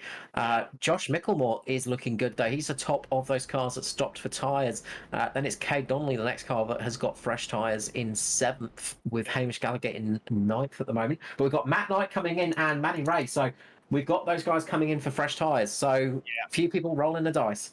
I don't think they're going to be able to come back through the field in the time that we've got, especially if we have another caution. I think Micklemore's played this exactly right. Glasspool is he's been running really good, but I think the tyre disadvantage is going to get him. I think he's done the right thing. I think he's done the only thing that he could do in this situation, which is to stay out, because those guys that pitted, they're not going to have enough of a tyre differentiation between the guys who pitted not that long ago to make their way through the field. So they really had to hang out there. Glasspool has made the only choice he could make in this scenario if he wants to have a go at winning this race. But here we are with not too many laps to go. We're seeing 15 laps to go now. And your money's got to be on Josh Micklemore, I think, from here. He really does look the best placed. Sitting there in P2, fresh tyres, we know he's fast. So, yeah, money's got to be on him at the moment. But anything can happen. Anything can happen. So we'll see. Yeah, there's a much better commentator than us said. Anything can happen in motorsport, and it usually does. But what are we going to see tonight? And the trouble with those guys coming in for those fresh tyres is there's so many cars. There's quite a few cars that have got damage, of course, but there are also quite a lot of cars on the lead lap still. So it hurts a little bit. If there were less cars on the lead lap, maybe it could have helped out a bit. But with so few laps remaining, it's a big gamble to take. You never know, it might pay off, but got to say, Josh Micklemore is definitely looking good at the moment. Watch out for Cade Donnelly as well. I think Cade Donnelly has got a bit of a charge in him tonight too. Yeah, the one thing that is going to suit Micklemore because of the tyres that he's on, and is going to suit Donnelly because of his aggression, and it's probably going to suit Dyson as well because he's actually snuck up there into P5 because, again, he can be very, very quick when he just decides to go all out and after it. What's going to actually favour those guys is the fact that there has been short runs so far during the race. The race has been entirely short runs. I'll be surprised if we get to the end of this without another caution. But the one thing that Micklemore's got to do is he has to attack immediately. Him and Donnelly and Daiso, guys like that, if they want to get the result tonight, they have got to attack immediately because the longer that we might have another caution, another 2 cautions, even 3 cautions before the end of this race. It's possible the way that it's gone. So they need to get these moves done right now because they don't want to leave themselves in a scenario where they've got 1 lap to go to make a move, the tyres are still cold coming off a restart or something. Anything can happen in that scenario. So you got to remember, guys who don't normally run up the front so much, they're going to be maybe a little bit nervous, a little bit unsure of how to make moves for the lead on a restart or something like that. Glasspool certainly won't know. He hasn't done much of this as far as I'm aware. It's certainly his first run in ANZCAR. He's only joined up very, very recently. So I think the experience of Micklemore here will win out. But let's not forget that Glasspool, I'm sure, is getting some lessons over the radio from Dyson, who's only a couple of cars back there on the inside line. Yeah, Dyson on older tyres as well, so he's got it all stacked against him at the moment, but don't count him out for sure. Let's see how this goes. Pace car is going to peel in very shortly. Glasspool's going to lead away for his first restart in ANZCAR from the lead. Again, he's got to get it right, and he gets off early, so gets a nice jump early here, gets up there and goes up to the top of the line before the line, I think. So yeah, that's going to cost him 5 points. That's an infringement there straight away. So that just shows that little bit of an experience there straight away. Lane changes, something that we do not want to see. But that actually probably helped Micklemore a little bit, gave him a little bit of draft into the corner as Glasspool was pulling away a little bit. Micklemore now on the charge. He's going to have those nice fresher tyres off the corners. Should give him a little bit more traction. Should help him get through the corners a little bit easier. And down he goes. Nice. Trying to get through there. Will he get through this time round? Look at Donnelly behind him as well. He's trying to get those moves done as well. This is going to be a fun battle. Donnelly will decide the leader down this straight. Whoever he goes with is going to get this move done. He's gone with Micklemore, but I think he's fallen off a little bit. He's not quite close enough to help out too much. But I think that little bit of following Micklemore, that little bit of a push, has actually enabled him. If he'd gone up next to Glasspool then, I reckon James would have kept the lead. But as it is, he hasn't. And now that's actually left him all on his own down the bottom with no one to help. But Micklemore's assumed the lead with only a handful of laps to go now. Yeah, big here he goes, down the inside. What we say about Donnelly, he's aggressive on that corner entry, isn't he? He's really just dived in there. The tyres won't thank him for doing that lap after lap. He slid the back end as well, drifted out that turn. That's cost him a bit of momentum. Gallagher's going to come and have another look now.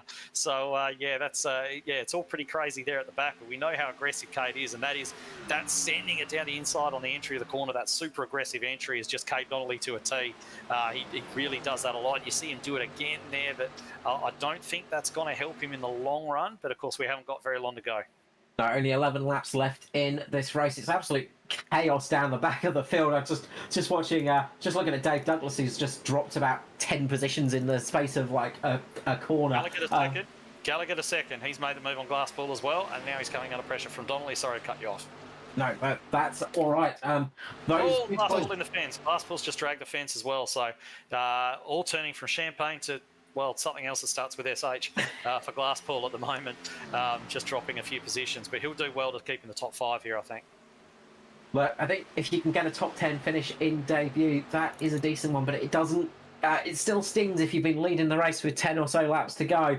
You sort of think about what could be. Michael Skurlock running his way up at the moment, as well as Ruben Phelps. Ruben Phelps sneaking his way through too. Phelps having a good run. Got caught up in an incident earlier on, but is working his way up the field. And we've seen that from Phelps in the past, creeping up from almost nowhere and coming out of the blue. As we've got a car around in the background, I see...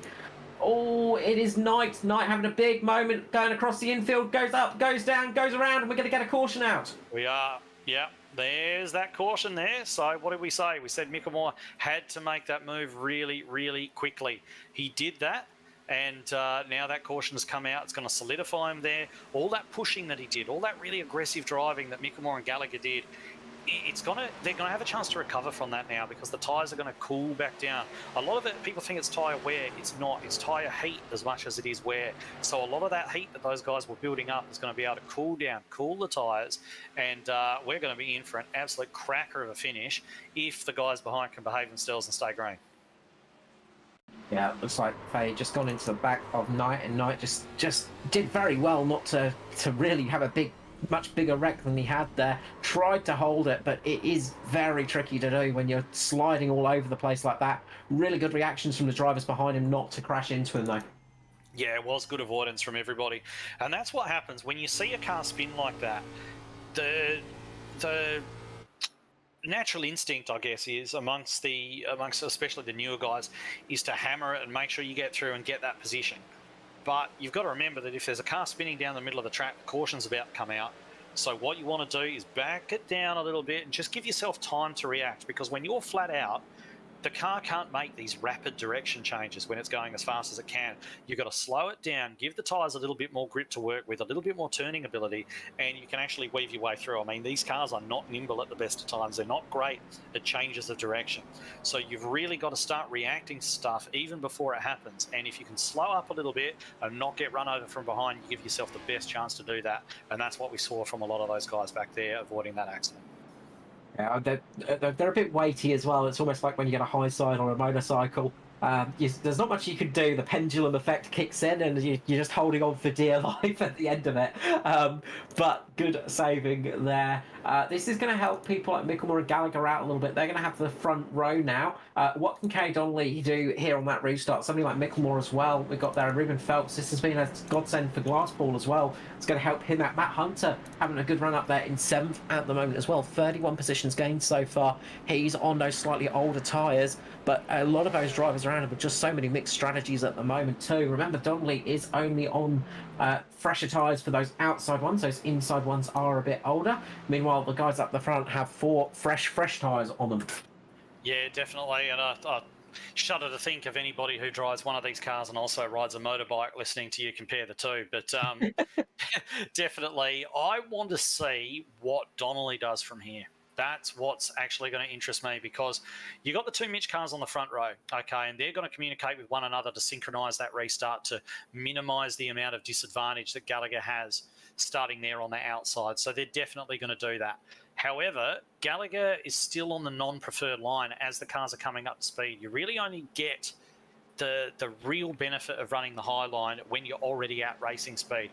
These guys are still going to be accelerating through turn 1 and 2, which means that if Gallagher gets stuck on that outside, Donnelly's got every opportunity, especially with the extra rotation of taking those two tyres, of getting down the inside and actually getting that move done.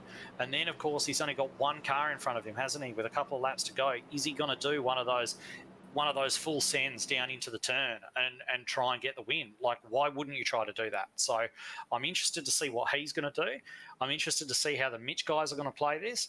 And in terms of, we've got Phelps and stuff there as well. Hunter, Dyson's fallen back a little bit. Has he got anything left to fight with on those old tyres? I don't know.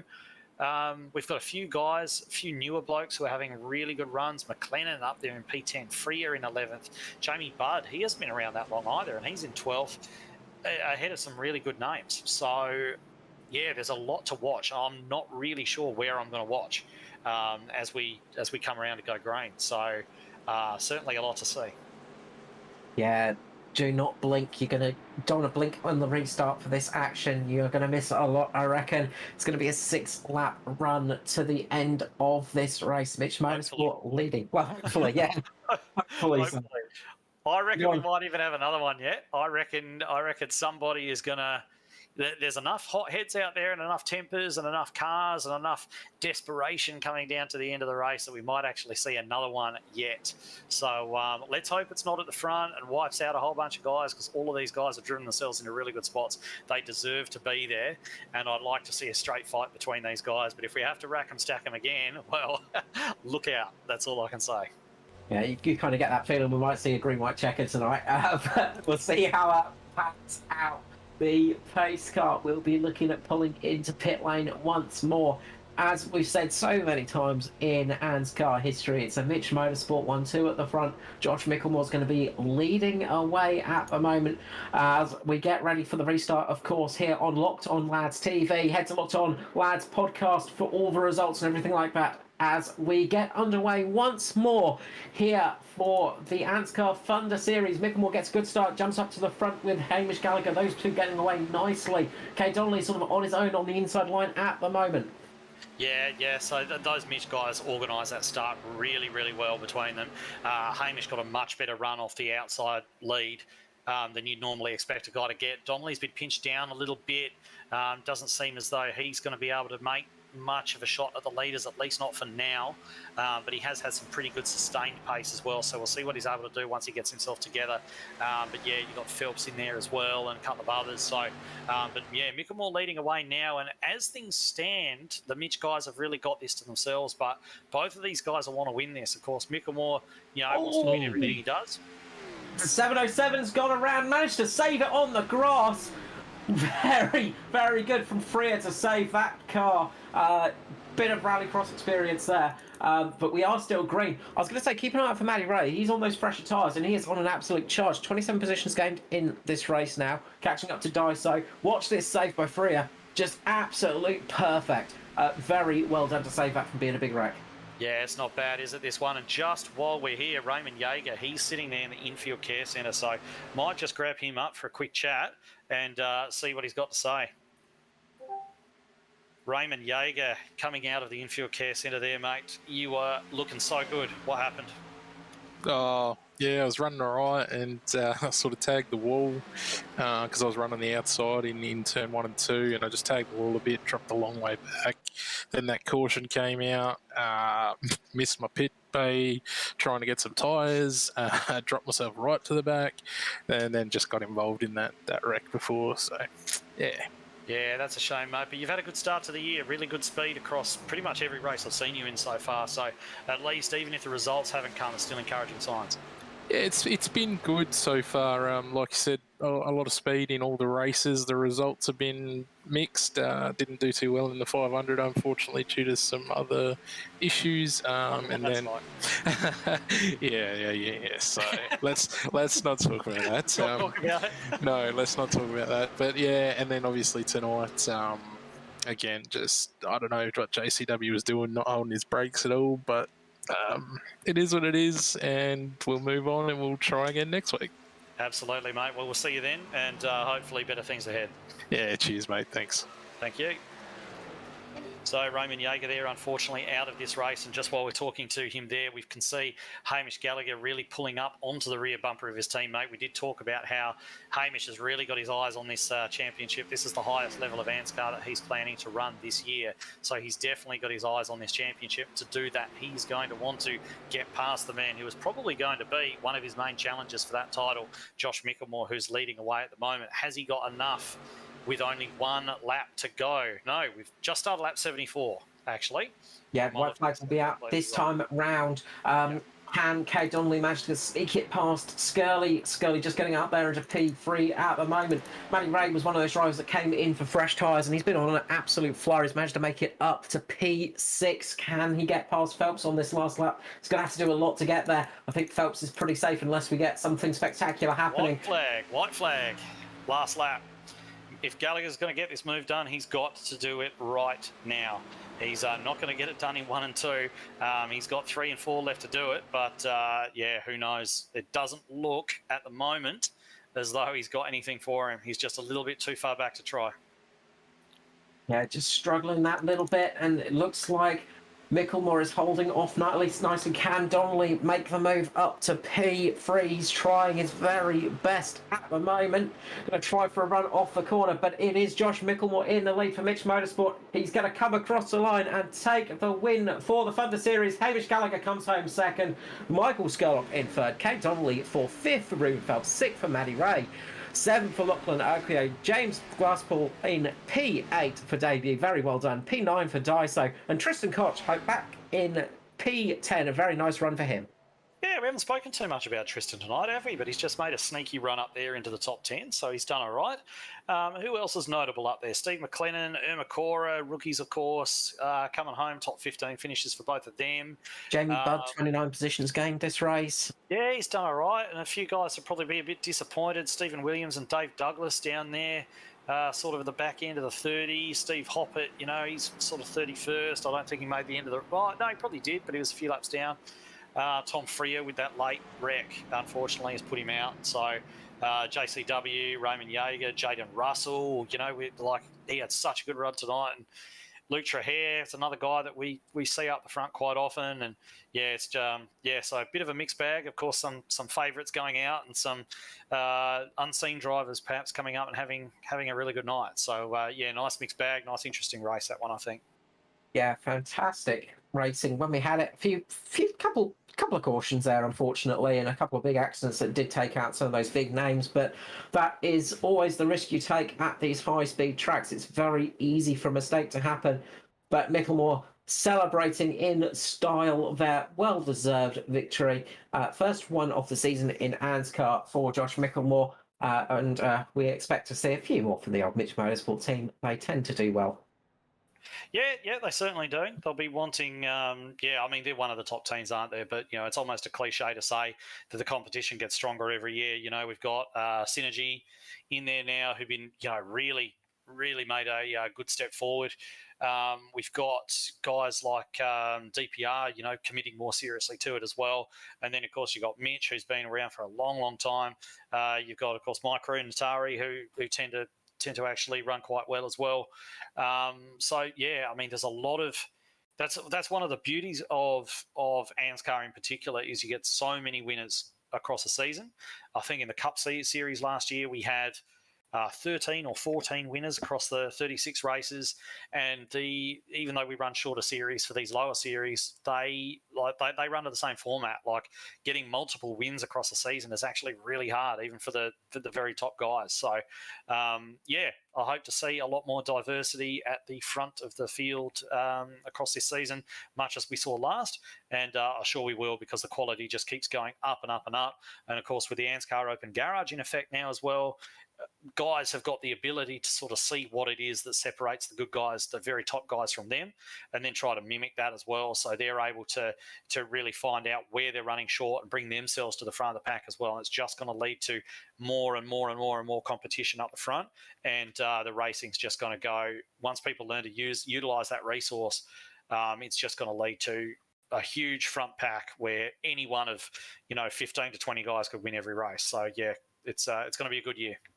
Yeah, it's really exciting stuff. And of course, big thank you as well. And of course, one of the other big teams, of course, we got this season, is running in the Cup, of course, is Locked On Lads. Of course, and we're expecting many victories from them, especially from Wilco. Never heard of them. Never heard of them at all. No, it's been good. Never heard of them, guys. That's Mate, good. if I don't see at least 1 2-lap victory, I'm going to be disappointed. You are a very disappointed man then. We'll put it that way. Does it matter if I'm a lap behind? Does it still matter if Tim wins and I'm a lap or two down and go across? Yeah, I think that'll work. Let's just say who wins out of you two. Then you can say you've had a win every race. So that'd be great. That's good. We got Hamish, we got Joshua Carawald, we got Lachlan up in the green room. Do you want to grab anyone in particular? Well, seeing as we haven't seen our third place yet, maybe we go with the winner first. And we'll go from there. So we've got the third place man up there now. So we'll go traditional formats in. He's jumped in. So we'll grab third place finisher, Mr. Michael Scott, down. Welcome to the broadcast booth, Mr. Michael Scott. Congratulations on P3 tonight. Yeah, thanks, mate. It was a bit of a redemption race. Yeah, a good race for you through this one. Obviously, it was a bit of a tough one. There was quite a few cautions out there tonight, and you had to pick your way through the field a few times. Yeah, everyone was surprised. Everyone was pretty quick tonight. Like, guys I'm not normally used to seeing up there. Kai Turner, I'll give him a shout out. He was flying early. So, I mean, there was people up there that aren't normally there, and I was fighting hard. Like, you had to wait probably 10, 12 laps before you sort of saw the difference in tyres a bit. But, yeah, definitely I got lucky. I mean, I sort of stuffed up early and got loose. Yeah, I can't really remember. Oh, sorry, I had to dive down the middle into turn one after a restart, and then the car got loose. I tried saving it, and then everyone around me got a bit combobulated. I think Lukey hit the wall pretty hard. But, yeah, just got lucky with the pit stops after that and just took me time. Yeah, look, I mean, luck is sometimes needed in motorsport, but you sort of picked your way through nicely. Obviously, strategy paid off for you with those pit stops as well, but that sort of final, not the final caution, but coming in with the 20 laps to go, sort of getting those fresh tyres, looked like it helped out an awful lot for you. Yeah, it was up in the air whether or not it was going to be a disaster, because a lot of people did stay out, but you had to go in and use those last tyres. So otherwise, you would have been miles back. So yeah, it worked and everyone stayed clean. So yeah, I'm happy. If you're not wasting money on those tyres, you're not doing it right. If you've got a set of tyres left over at the end of the race, you've not been racing hard enough. Yeah, that's it, mate. Got to use them. No, congratulations on P3 tonight, Mr. Scully. Always a pleasure to have you in the booth. The usual thing of shout out and love to anyone you'd like to say hello to tonight, and sponsors or things like that. Yeah, shout out to ANZCAR. It's good to be back again. Shout out to Locked On Lads. What's it called? Locked On Lads Stream? Locked On Lads TV. As long as you call me Locked On Lads, that's all you need to do, big boy. All right, I know them well. Locked On Lads TV, doing well. I like what you got going there at the moment. It's good. And yeah, just shout out to everyone that rocks up, and shout out to Sim Boys. Stop perving on Luke. Come look at me. Thank you so much, Scully. Look, have a great night, and we'll see you back in the booth soon, I'm sure. See you guys. So next up, we will grab down the second place finisher for Mitch Motorsport, Mr. Hamish Gallagher. Welcome to the booth, Mr. Gallagher. Congratulations on a strong finish tonight. Obviously, would have probably liked it to be maybe one step higher, but you had a really good race out there, very strong one, and a very strong finish as well. Oh, thanks, Carl. Yeah, no, I'm fine with second day. Like, this is one of my worst tracks, so I've been a little bit kind of not looking forward to this race, but I feel like I was doing all right tonight. I would have been interested to see how it went for the green flags. I think we had a good long run car, but I was caution sort of made the race a little bit interesting, which is good always. And yeah, I was happy to pick up a nice clean finish and get P2. Yeah, it was nice to see a good finish towards the end for you. Obviously, a shame that we saw Jay Russ going out with obviously connectivity issues and then having an accident because it was stacking up to be a really exciting run between Russell, yourself, and Josh Micklemore, your teammate. Oh, is that what happened? Yeah, we couldn't see him. He just blinked out and disappeared, and we didn't know where he was and what was going on. But yeah, no, that was a shame. We were working well together, just like last week. Yeah, but that's not ideal. But yeah, no, me and Josh are able to keep it clean, which is good. So we've still got 2 cars up there. Obviously, this being the track you weren't looking forward to, that doesn't bode well for the rest of the season for the championship for everybody, because you've had a very strong start to the season, and if this is the bogey track and it's gone this well for you, obviously you must be pretty confident for the rest of the races. That's nice of you to say, Carl. Yeah, no, we'll see. I mean, there's lots of good competition. There's going to be lots of good competition this year, so it's just a matter of putting the work in. I mean, it's nice and easy for me now. I just don't have to worry about tomorrow night, so I get tomorrow night off and just look forward to next week. You get to sit back, open a cold one, and watch the stream. Yeah, well, you're working harder than me, probably, Carl. Got more nights on, haven't you? Doing too much work recently. No, always a pleasure. Look, when you get cool fun races like that, it's well worth it. Thank you so much, Hamish. The usual thing of shout out and love to sponsors. Yeah, I hope you could see us as well. The fog. I never raced in the fog like this before. It was weird. I think it's meant to simulate the California bushfire smoke. You really know how to make it hard for me, don't you? My second ever producing. Thank you. You've done well. Yeah. Yeah, like it's as if you didn't know what the cars were and you could try and figure out. I'm like, go to the blimp. This is useless. Let's go to the chopper. It's okay. Yeah, there might have been the reason for some of the wrecks. The spotters couldn't see us on the backstretch there. But yeah, no, just big thank you to our Mad As Designs and Affinity Construction for coming on board this year. Well done to Josh picking up the win. He had a pretty bad week last week, so he's bounced back, so he'll be happy. And good to see Skirley up there as well. And Cade, it's actually a pretty strong run from Cade. I was expecting us to pick him off, but no, he did a pretty good job. So yeah, big thank you to ANZCAR for putting the race on. I know how hard it is to run a league and all the work that goes into it that we don't see. So and to you guys for the broadcast. Always welcome. Thank you so much, Hamish. We'll catch you back in the booth soon, I'm sure. Yes, thanks, Carl. Before you go, Hamish, come back to Cup. Come back to Cup. I miss you. Come back. No, it's okay. You stay away. It's all good. I need that extra. Wilco needs that spot. I do. No, you got plenty of guys there running Cup this year. To keep you company. Mate, I was looking forward to it. I wanted 2022 to be a rematch, mate, and you're not there, and it doesn't feel right. I had 2 years. You beat me fair and square. I've got to try something else. Nah, mate. None of that. We'll see you back when you get bored, mate. You'll be right. Good luck for you, Ed, as well tomorrow. Thanks, mate. Okay, and finally, we will get my Discord to actually start working. There we go. We will grab down the race winner, Mr. Josh Micklemore of Mitch Motorsport. Welcome to the both, Mr. Micklemore. Congratulations on the victory tonight. A pleasure to have you back here in the booth. Tumbleweed crickets. Yes. There he is. Sorry. There he is. It, yeah. Yeah, got surprised, caught him out off guard. I wasn't expecting an interview after I won. It's been so long since he's won a race at ANZCAR that he forgot about the procedure. Josh Micklemore, Welcome back to the booth, mate. Cheers, man. Cheers. Congratulations on that win tonight. A hard-fought victory. A lot of action out there tonight, but you managed to keep that car steady, sail through the field, up 16 positions as well, and take out the win. Yeah, I absolutely stuffed up qualifying tonight, 3-4. But yeah, I knew you just had to just try and get through the field safely and get back up there and see what you had for the top runners. And yeah, we ended up here. It worked out very well for you in the end. Obviously, you managed to get the strategies working out perfectly. We saw some really good racing between yourself, Jen Russell, and of course your teammate, Hamish Gallagher. How tough was it for you to keep there in front during that race?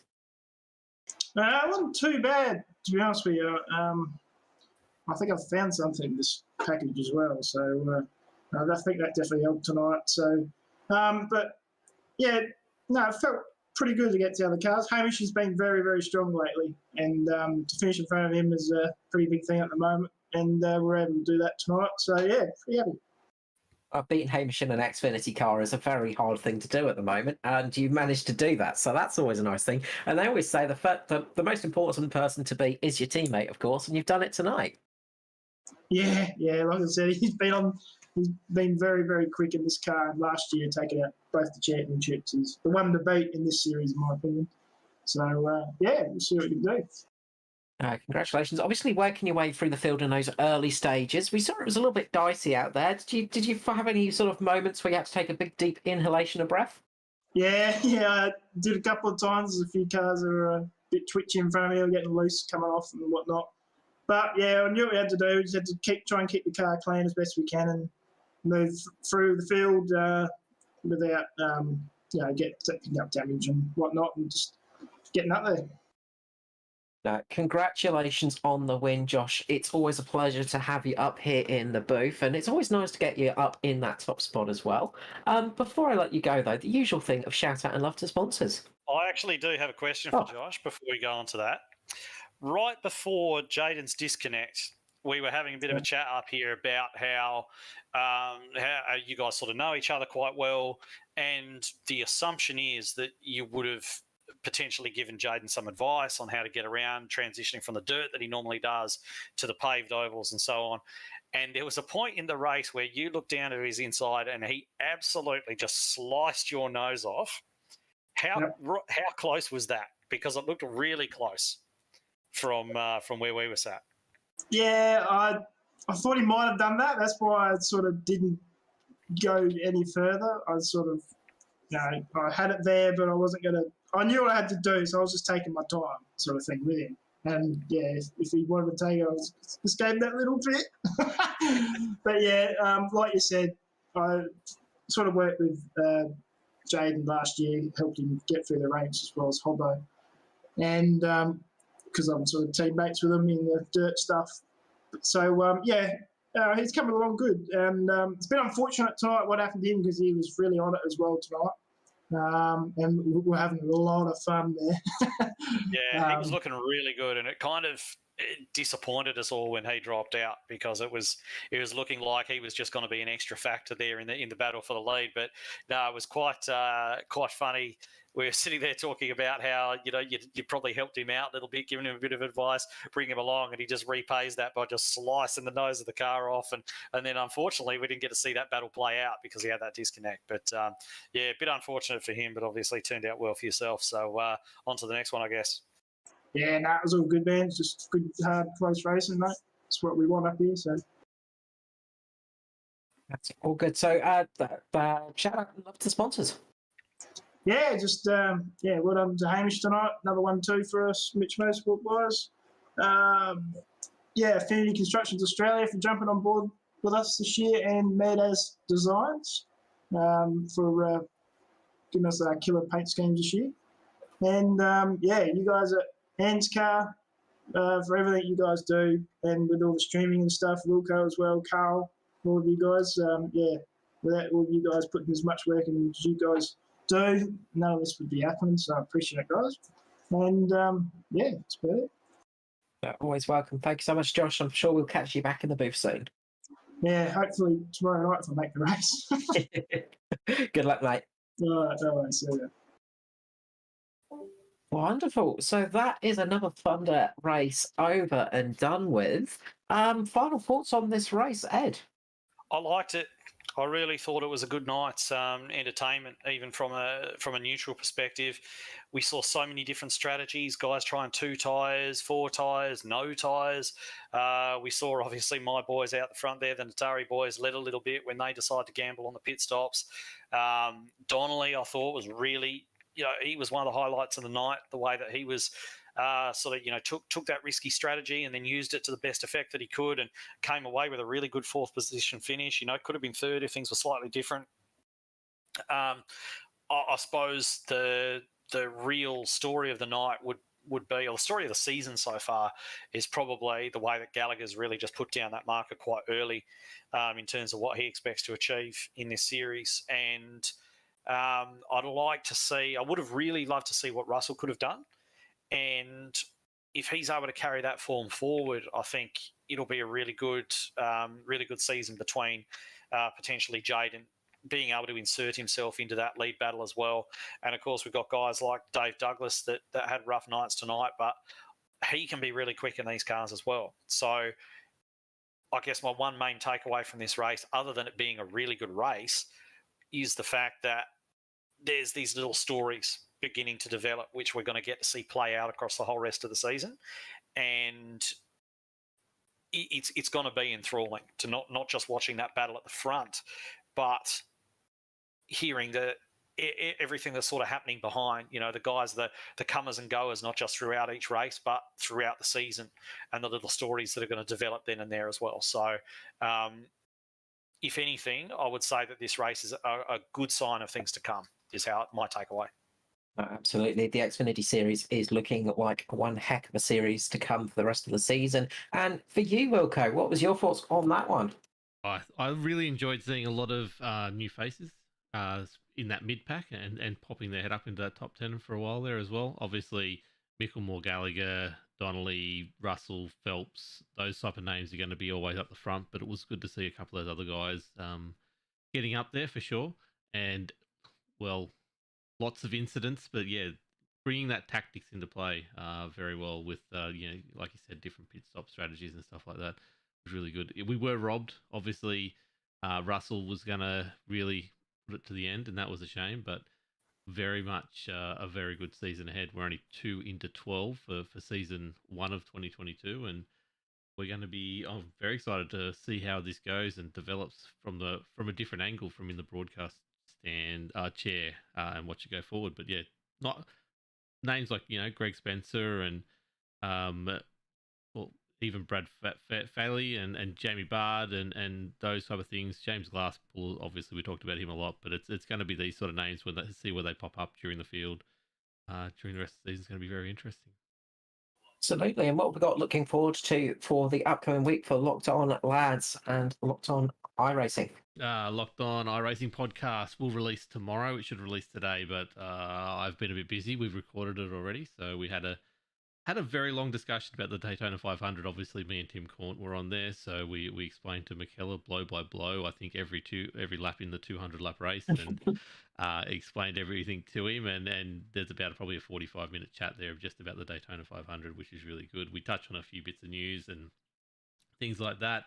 We had the return of Carl Withy Wilkinson into the ANZCAR wrap-up, which is really cool to see. But that'll be out tomorrow. We've got the stream, obviously, tomorrow night. We're not broadcasting the Cup Series, but I am racing in the Cup Series, so we'll have the stream from my angle for the race. And then Sunday, we go back to SRW with the V8s from my angle of driving as well. So that's what you can expect for lads from this week. And yeah, we'll see what happens next week. And of course, for the ANZCAR side, we will be having the Cup Series tomorrow night from Autoclub Speedway, of course, and that will be over on Performance E-Streaming or on ANZCAR on Facebook, of course. Make sure to head over to ANZCAR.com for all the latest news. But we look forward to seeing you for the rest of the season. A big thank you to Mr. Peter Wilkinson, Mr. Edward Foster for joining us in the booth. I'm Carl Wilkinson with you, and I'm wishing you a very nice night, and we will see you again soon.